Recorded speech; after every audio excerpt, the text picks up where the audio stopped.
வணங்க.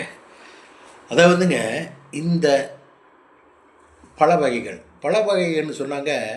லட்சக்கணக்கான பழ வகைகள் படைச்சு விட்ருக்கார் கடவுள் சாப்பிட்றதுக்கு. உணவு வகைகள், ரைஸுகள், ஆயில்கள், சமையல் ஆயில்கள், மிளகாய்கள், பழ வகைகள், மாமிசம் எல்லாமே படைச்சு விட்ருக்காருங்க. என்ன நமக்கு படைக்கல? என்ன நமக்கு கொடுக்கல? சொல்லுங்க பார்க்கலாம். நம்ம படைச்சி விட்டுவன் என்ன கொடுக்கல? இது சரியில்லைன்னாட்டி அது சரியில்லாட்டி இது சரியில்லாட்டி இது. ஸ்வீட்டு வகைகள், பழ வகைகள், கசப்பு வகைகள், பழ வகைகள், என்ன உங்களுக்கு இல்லை?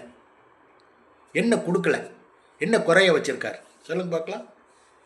இறைவன் நமக்கு எல்லாமே படைச்சு விட்ருக்காருங்க. அதே மாதிரி ஆடு, மாடு, கோழி, பாம்பு, பல்லி, பூரான், எறும்பு அவங்களுக்கும் படைச்சு விட்ருக்காருங்க. அவங்களுக்கும் படைச்சு விட்ருக்காரு. அவங்களுக்கும் தான் மழை மாதிரி எல்லாம் கொட்டி தருதுன்னு எதுக்குங்க? ஆடு, மாடு, பாம்பு, பல்லி, புலி, சிங்கம் காட்டில் இருக்கிறவர்களுக்கு மேவு வேண்டாங்களா? உணவு வேண்டாமா? அதுக்கு தான் மழை மாதிரி பெய்யுது. நமக்கு மட்டும் மழை மாதிரி இல்லைங்க, விலங்குகளுக்கும் தான், பூச்சி புழுவுக்கும் தான் மழை மாதிரி பெய்யுது. இறைவன் இல்லாமல் எப்படிங்க இதெல்லாம் நடக்கும்? கொஞ்சம் யோசனை பண்ணி பாருங்கள். இப்போது எவ்வளவோ விஞ்ஞானம் இருக்குதுங்க, எவ்வளவோ விஞ்ஞானம் இருக்குது, ஆராய்ச்சி இருக்குது. அமெரிக்காக்காரன், ரஷ்யாக்காரன் ராக்கெட் விட்றணுங்கிறான், அதை விட்றணுங்கிறான், ரஷ்யாக்காரன் இதை பண்ணுறனுங்கிறான், அதை பண்ணுறனுங்கிறான், ஆளவே அனுப்புகிறான் மேலே. இந்த இருட்டாகிறதும் பகலாகிறதும் நிறுத்தி சொல்லுங்க பார்க்கலாம். சரி, எப்படி இந்த பகல இருட்டு நடக்குதுன்னு சொல்லுங்க பார்க்கலாம். சொல்கிறாங்களா? இறைவன் தானுங்க நம்மளை எல்லாமே செயல்படுறாரு, எல்லாமே பண்ணுறாரு. கடவுளுங்கிறது இருக்கார். நாம் பயந்து நடக்கணுங்க, பயபக்தியாக நடக்கணும். ஒருத்தர் ஏமாற்றக்கூடாதுங்க. என்னங்க, இன்னொரு விஷயம் என்னென்னா, இப்போ ஒரு கோயிலுக்கு போகிற சில பேரெல்லாம் வந்து இந்த அர்ஜென்ட் சீட்டு வாங்குகிற இடத்துல, நான் அந்த கோயிலில் அறங்காவல்துறை ஆஃபீஸராக இருந்தேனுங்க, இந்த கோயிலில் அவங்களா இருந்தேங்க. அப்புறம் ஒரு 50 ரூபாய்க்கு பொய் பேசிட்டு நீ போகிற. அறங்காவல்துறையாக இருந்தால் டிக்கெட் வாங்கக்கூடாதா? இறைவனை பார்க்குற டிக்கெட் வாங்கிட்டு தானே போகணும். அதை சொல்லிவிட்டு 50 ரூபாய் ஏமாத்து பிரியா பார்க்குறேன்.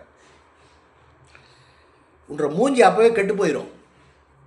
மகிழ்ச்சிகரமாக நீ இனாஃபோட வெளியே வர முடியாது. சரிங்களா? இறைவன் இருக்காருங்க. ஒவ்வொரு பார்வைக்கும் ஒவ்வொருக்கும் முருகன் இருக்கிறார். சரிங்களா? பயந்து நடக்கணுங்க, பிரியமாக இருக்கணும், அறுத்து ஏமாற்றக்கூடாது, பொய் பேசக்கூடாது, அனாவசியமான பொய் பேசக்கூடாதுங்க.